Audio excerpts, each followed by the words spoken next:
There are many things you can do to make your items stand out. Text can be typed directly into the text field and will be displayed in paragraph form by default on your site's front end. To create a heading, first select the desired text and then choose the heading of your choice from the drop-down menu.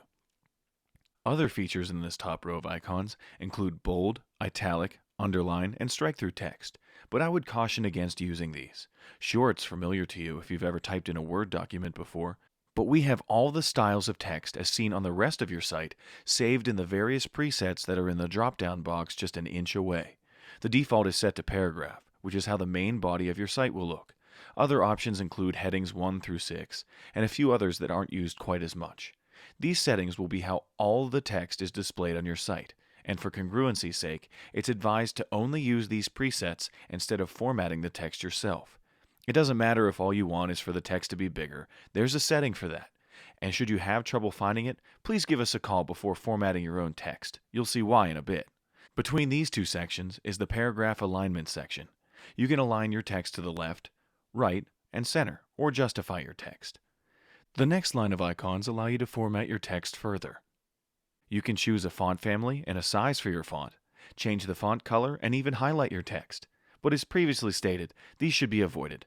The preset styles in the drop-down box will keep your site looking the same across the board and maintain the professional look it had upon delivery. Altering font families and text styles will only clutter your site and decrease user experience. Should you need something specific, it may be best to contact OpenArc if you have a support contract, or consider one of our support options. The next three icons are cut, copy, and paste, which most people know by the shortcuts Control or Command X, C, and V respectively.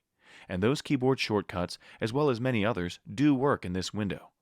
The next icon over is very important. If you learn one thing in this video besides not formatting your text, please let it be this.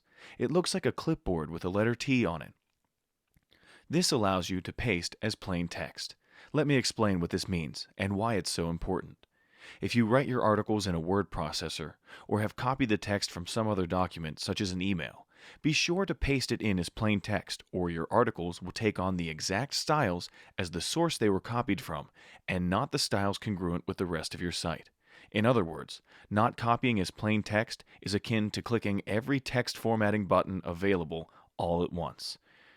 This editor window is smart. It thinks that anything you put in there is exactly what you want. It's set up that way so that, well, you can get exactly what you want.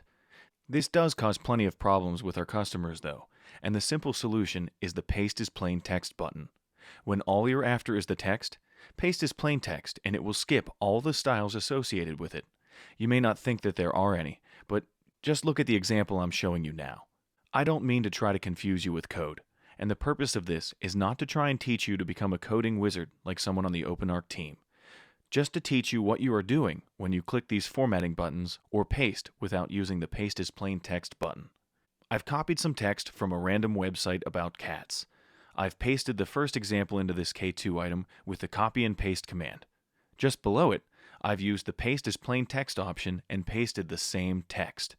I'll switch over to the code view to show you what the difference is at the core level.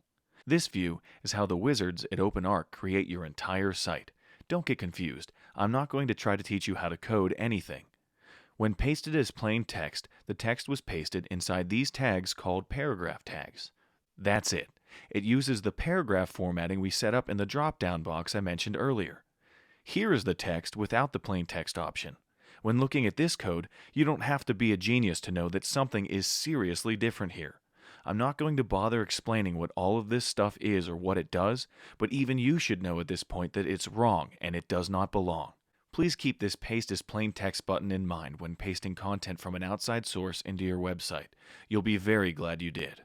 The last few icons in this row are for lists, subscript, superscript, custom characters, and a horizontal line. Once your text formatting is complete, make sure you save and close your item for the changes to take place. I'll go over the last two rows of icons in the next video.